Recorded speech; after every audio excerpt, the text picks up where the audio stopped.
Do you ever get those body cam footage videos on your For You page? It depends on whose body cam we're talking about. I get a lot of cop body cam videos. Have you seen the guy who goes around filming in public buildings? Like he'll go to the post office or a government building and start filming people. And then when they confront him, he'll be like, I'm a sovereign citizen. This is my First Amendment right. Those guys piss me off. They do it all over the space. They'll stand out front of a car dealership, those types of people, because they want you to come and get mad at them. Yeah. And then hit them, and then they'll sue you. Right. Worst kind of people. Yes, they are the absolute worst. But even though I'm used to the body cam stuff, recently I'm on a very particular kind of body cam TikTok, server TikTok, as in legal server. Are you Will McNeil? Yes. You've been served. Bye. And you know what it all comes back to for me? What was your first job? Server. How old were you when you were legally serving papers and risking getting stabbed? 17. This is Nichelord. I'm going to talk about it anyway. Did you ever have any drama when you were serving? Just people trying to avoid me, and I was trying to figure out why. I was trying to serve these papers for my mom's lawyer.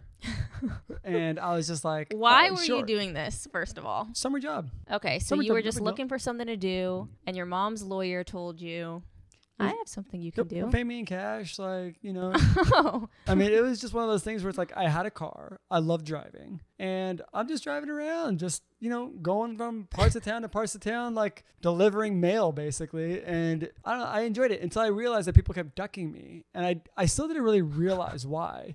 I just keep going back like, oh, yeah, sorry, he wasn't there.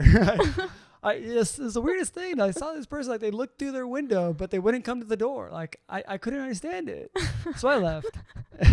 So you didn't put two and two together. Oh, this person's being sued. No. Maybe I'm an idiot, but like, I probably wouldn't have known maybe that. I thought that everyone that he had to serve to were like his clients. Like, not the opposite of his clients. I don't know. Someone yelled at me, I think, but it never got physical. That is a very interesting first job, and it's one that I'm kind of surprised that your mom would let you do. If I was a parent, I probably wouldn't let my kid do it. It seems a little unsafe. Welcome back to another week of Niches, and it's a week. We took a week off. I was gone. Will was gone. I didn't tell anyone because I'm paranoid that if I ever post online that you're not here, someone's going to come and murder me. But Will was gone, and he was also sick. So when you got back, we couldn't even record. People laughed at us when we told them that we would maintain a somewhat mask policy post-COVID, but we like to wear masks when we fly. Yeah. And I flew, and I did not bring my mask.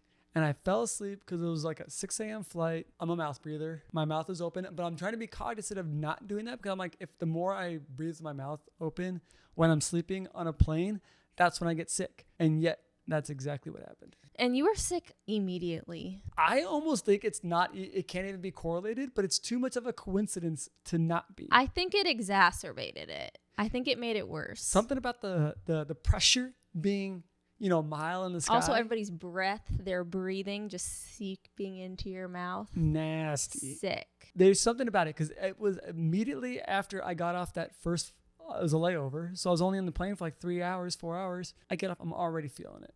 And it gets worse and worse and worse. And I'm doing this job. There's about 12 people on set we're working with. And I lost my voice. And like within hours of the first shoot. That's absolutely insane. There's got to be something like some doctor needs to chime in on whether or not you can actually get sick that fast. Because obviously there's like an incubation period, but I believe that all rules go out the window when you're talking about an airplane sickness. On an airplane, the incubation period is a lot shorter. In normal life, the flu is 3 to 5 days.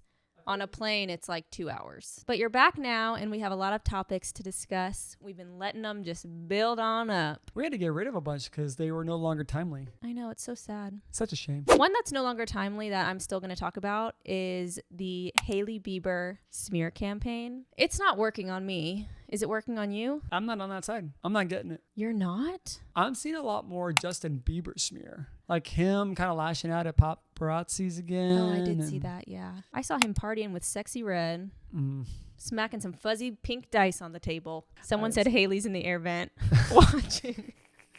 I'm not falling for the smear campaign, and I find it very interesting that, first of all, I've been seeing on my For You page, it keeps popping up, people repeating talking points about a Hailey Bieber smear campaign rumor from Candace Owens. She is not a credible source. Just because she's right about one thing does not mean that she is right about everything. And you get sucked in through this pop culture stuff, and I'm telling you, she's going to start saying her right-wing ideologies, and you're going to be primed and prepped because you've been listening to her talk about pop culture, and then you're going to get trapped. I don't think she's going to care about the right-wing propaganda at all, in my opinion. I think she's going to do whatever gets her paid.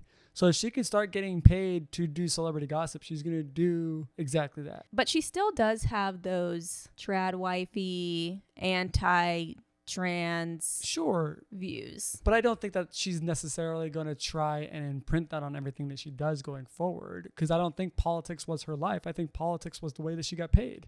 Now politics doesn't pay her, so now she's on to celebrities. Who's going to pay her now? The thing is, I guarantee you that there is somebody probably stuffing in her pockets saying, here's a rumor, saying, here's what I saw, saying, here's pictures of this. Like a conglomerate? A media conglomerate? No, I think like maybe like an individual who has like some beef to pay or something like that. Say the competitor to Justin Bieber's liquor company says, you know, he has a drinking problem, blah, blah, blah, blah, blah, blah, and then send some AI doctored fucking photos to Candace Owens. Candace Owens says, how do I know these are true? He says, you don't need to know if it's true, and hands her like $1 million.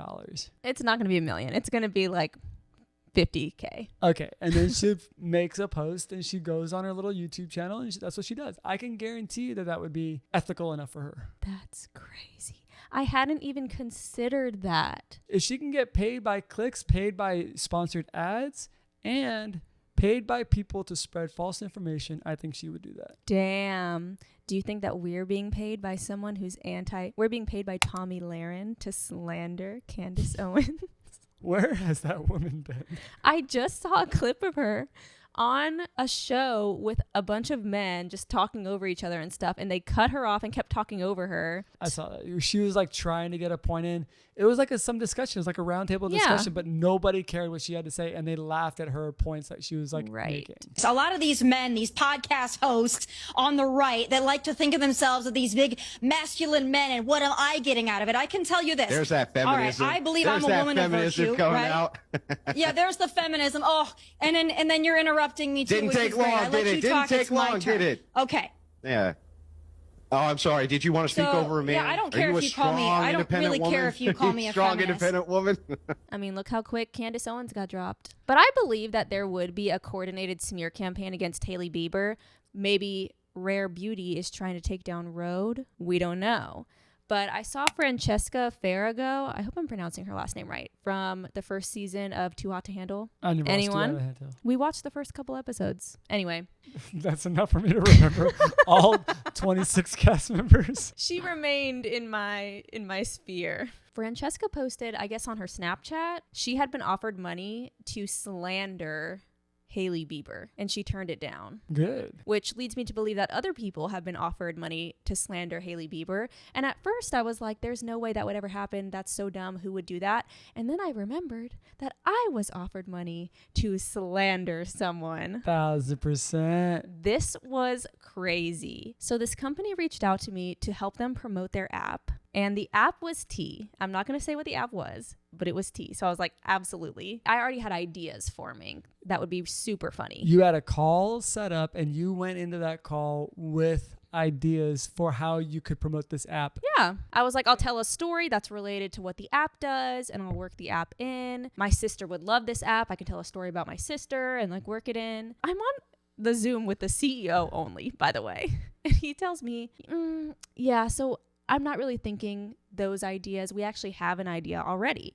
I'm like, okay. He said, so what we're going to do is we're planting a story with various tabloids and news publications online about a certain reality TV star cheating on their spouse, and we're going to use the story to lead back to the app. And I was like, okay, so what you're asking for this is a video saying that I heard this rumor about, I literally said, I heard this rumor about Justin Bieber cheating on Hailey Bieber. Like, I just came up with something. And it all goes back to the app. And he was like, well, yeah, but it's not going to be Justin Bieber. Like, no one's going to believe that. We're picking someone from 90 Day Fiancé. And I was like, which is very on brand for you and your audience, that like they could see and be actually believe if you were telling it, because you have a reputation on your TikTok for being truthful and factual. this was my come to Jesus moment when I realized that people, influencers and content creators, are being bought to do things, and you have to like be able to stand on your business and be like, I'm not down. So I was like, I don't know if you're familiar with my content, but I'm all about having receipts and proof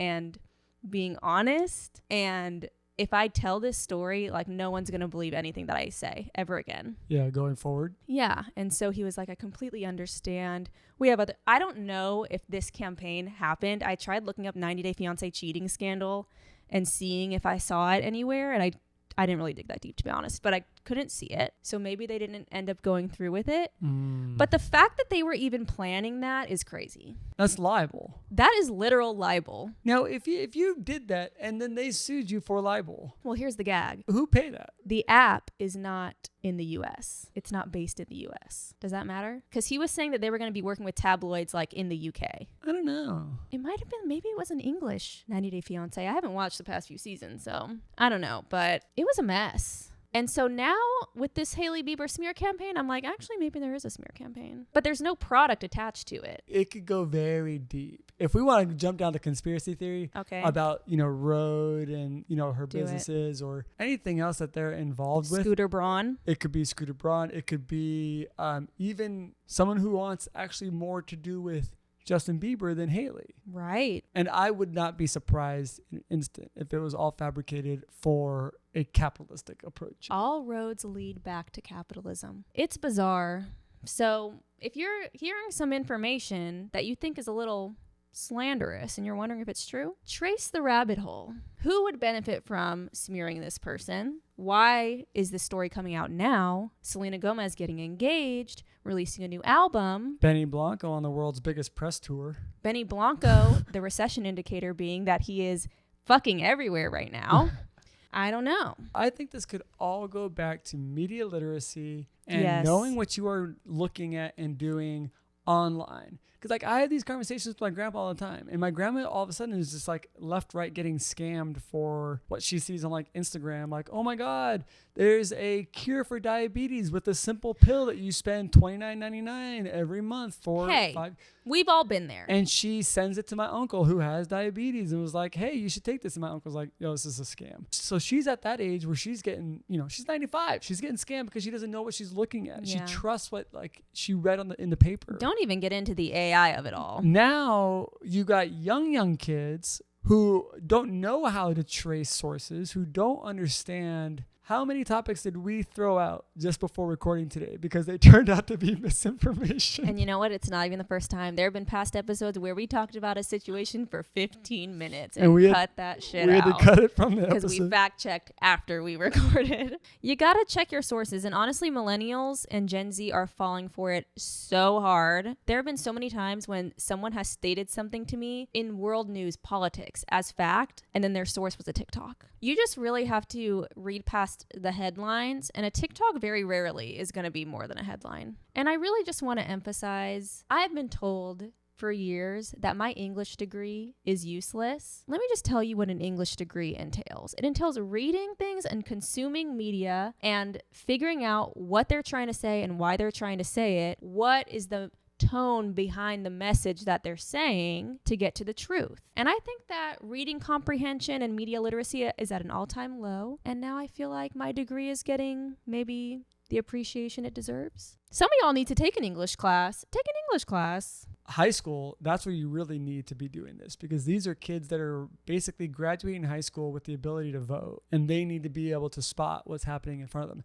Now, don't get me started on how come we can't get Congress to pass a simple bill that states that you have to identify when an image is made with AI. If we could pass a bill where you have to state whether or not a post is an ad, then we could pass a bill that makes anybody who uses AI to generate artwork state that it was generated with AI. Just like Revolve being sued, along with 3 creators. I have not heard this. To my knowledge, Revolve is being sued because they cut sponsorships with a bunch of creators, and those creators were not posting hashtag sponsored ad, hashtag ad, anything like that. They were just tagging Revolve. So that's basically what we're looking at. But isn't that responsibility mostly on the creator and not on the brand? Unless the brand is stipulating that the creator don't do that, which maybe that's why the lawsuit. I actually think it goes back on the creator, but it could also go back on the brand as well. But as long as I've known Revolve, I don't know, maybe some people do hashtag Revolve ambassador, but I feel like a lot of people don't disclose that they're being paid. The LA Times article about the Revolve lawsuit doesn't say who the influencers are, but they're on the hook and being sued too, and it's a $50 million lawsuit. Anyway, if they can crack down on that, why can't we get a simple bill passed that just states that AI generated artwork, words, anything has to be labeled as such? Yeah. I know that Instagram gives you the option to label something as AI, and sometimes it'll do it automatically if it senses that it's AI. I've seen some photographers get the notification on their posts saying, do you want to label this as AI? It's Yeah. like, bitch, I took this photo. At least one thing is going right now, because I'm seeing a lot of BetterHelp slander online, and I'm living for it because I hate BetterHelp. I don't even know who BetterHelp is. They're that online therapy thing where basically it's supposed to hook you up with a therapist for your specific issues, and you can meet with them through video call. Tell me why I went on the website, found a therapist, did a little intake session. It's like a 15-minute intake meeting. With a real person? With a real person. Why did he ghost me after? Ghosted you after the intake? So you didn't even have a session? No, the intake is like, okay, so what's going on? What do you want to talk about? Not giving advice or anything, just give me the background, the backstory. And then when it comes time to make it my real appointment, no replies in our little chat box. He fucking ghosted me. This dude was like, this woman needs way too much work. The crazy part is that I've been to therapy before. What I'm saying is not that crazy. It's not that unusual. Why did he ghost me? So you're holding the vendetta? I'm holding a bit of a vendetta. I think Because of your wasted 15 minutes? Yeah, honestly. Yeah, and I'm pretty sure I paid for that too. I think that they overwhelm the therapists on there and give them 500 clients each. Well, what's the slander online? A girl recorded her therapy session, and the therapist, she was saying, I don't know what to do about my grief. And the therapist is like, well, have you tried just taking your mind off of it? She was giving advice like that. And I was like, is this actually a licensed therapist? They claim that they're licensed, but I don't know. I feel like you should be able to Google it. I don't remember if I looked him up. I'm pretty sure I did, and he is a therapist, but I don't know what was going on with that girl. And then I looked up BetterHelp on TikTok, and it was just video after video of people saying that they had similarly bad experiences with BetterHelp. And yet every time you listen to a podcast or something like that, they got an ad for BetterHelp in there. Hey, jeez. BetterHelp kept lights on at Podcast One. Let's just say that. They were sponsoring everybody. It's just not good. Promo code Trisha sent you. I don't know whose promo code I used. It was one of millions to choose from. But BetterHelp, you're canceled. Which is a shame because it's nice to have a readily available therapy. It's so therapist hard available. To do therapy in real life. Yeah. You got to find one. They're expensive. I've seen some companies, and I would love to be able to have this as a resource. Maybe you could throw it at the bottom of this video, but there is someone out there who is providing income-based therapy sessions. So they're all still good therapists, but they will subsidize it based off of your income. So you're not on Tana Mojo TikTok, but recently in the Tana zeitgeist, there was this story circulating, a saga, if you will, where this guy bought a Bottega bag from her via Depop. It arrives and it has kind of an odd smell. He does a review on an unboxing on his TikTok. It has this weird smell. It has lash glue or something at the bottom of the inside. And he follows up after he takes it to go get authenticated. And he finds out that it's fake. So he posts that it's fake. She comments and she says, oh my God, I'm so sorry. I was shit-faced in Italy. I couldn't remember. I'm refunding you. So she refunded him for the bag. And now he just has this bag. And he's like, I don't know if I want this. But it made me think of this whole situation with Kardashian Closet. Do you know anything about the Kardashian Closet? Not really, no. It's basically the Kardashian Depop. It's a website dedicated to them selling their old stuff. Oh, okay. So just another weird business that they do. Yeah, and you would think that it was they're raising money for charity or something, but it's actually allegedly their cousin who's running it, and they let her basically sell their stuff and run the eBay business. That's how they keep their cousin employed or something. Yeah, I think it's a tax write-off, honestly.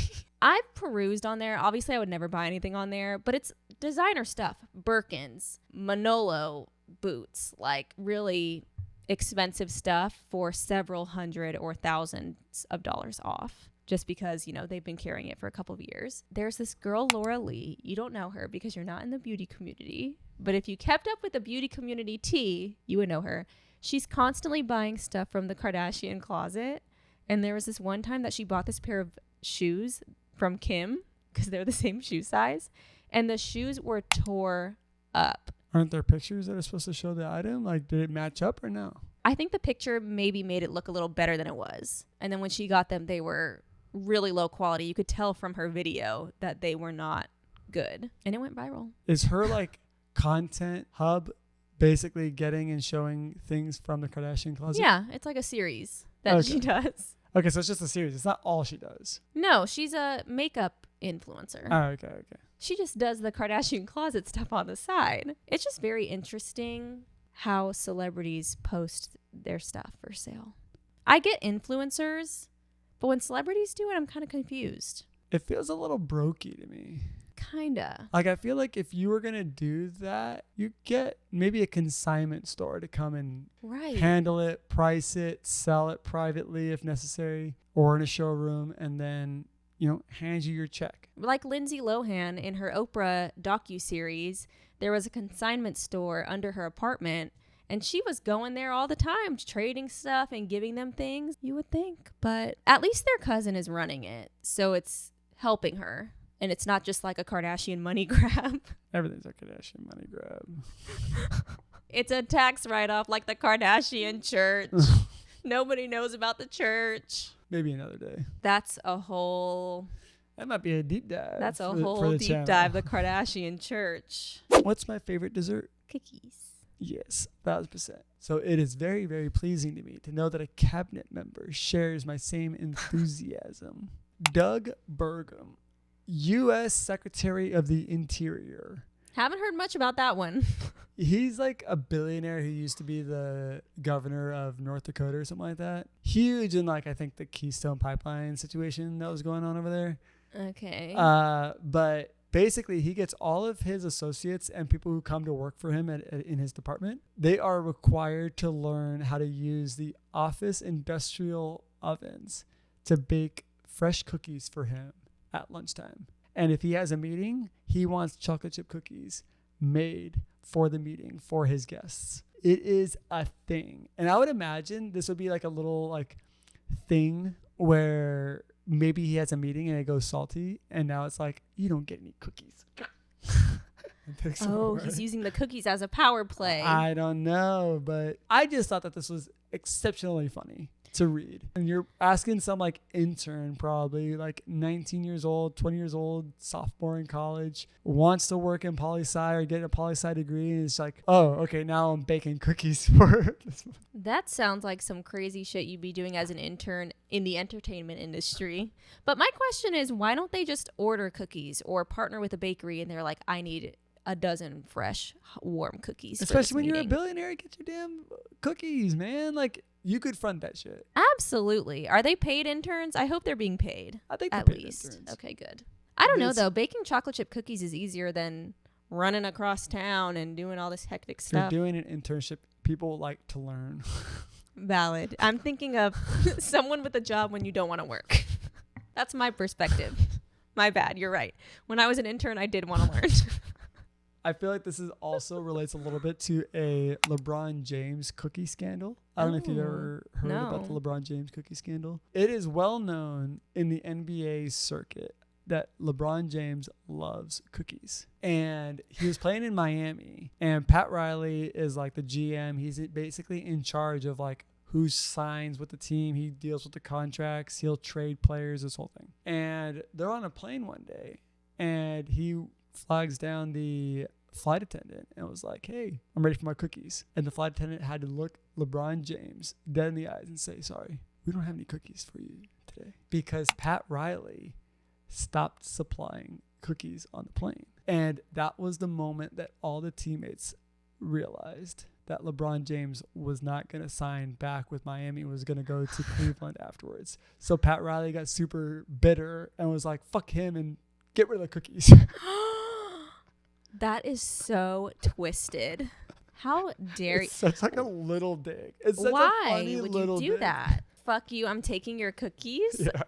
That's and he still nuts. has like half a season to play with like the team. Like it's like Honestly, that's very disrespectful. It's not even the fact that you don't have the cookies. It's that they went out of their way to take them from you. right. It's like That's disrespectful. Honestly, if you're going to take the cookies, be a man and tell him yourself. And don't make the flight attendant do it. It's very messed up. As far as Doug Burgum. As far as Doug making the interns bake cookies for him, if that rumor is true, it's a little crazy.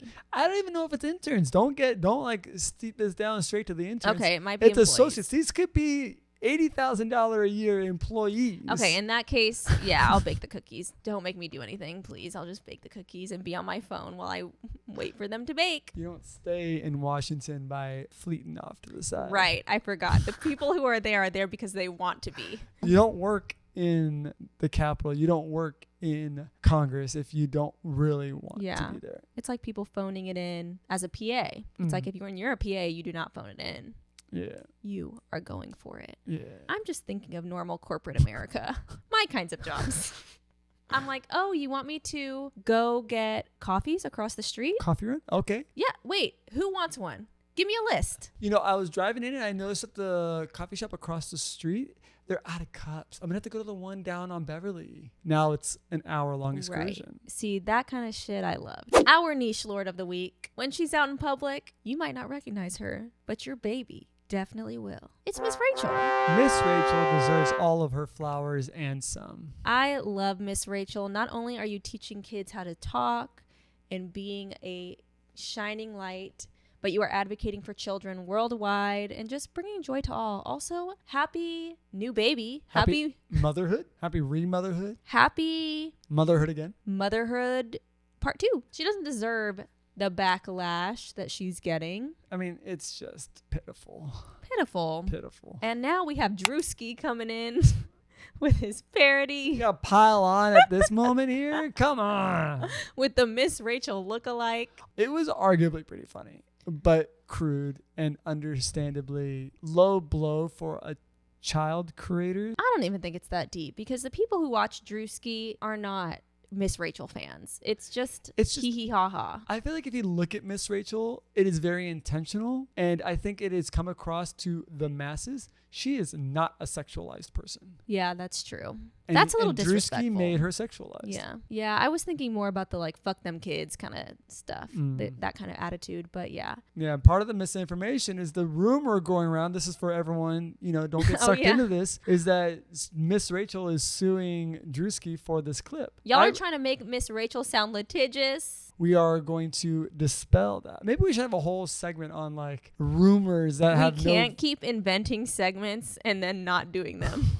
We already have our Townie tea, which we've had no tea lately. Oh yeah, we gotta go back to Townie tea. We've had our Townie tea. We're gonna have our book club next week because we're getting our book in the mail. I think the book is here actually. Oh my god. I ordered the Quan Mills book on TikTok Shop. It was my first TikTok Shop experience, and I gotta say, seamless. So I'm very excited. So we're gonna have our book club. Now we're doing a misinformation Mythbusters segment. We gotta stop. We gotta have some sort of value to our viewers, some sort of do-goodery. I mean, I think that they'll learn a lot of literary devices and tools from our book club. I wanted to give the people a little bit of a foreshadowing. I guess that's not even the right tool to A preview?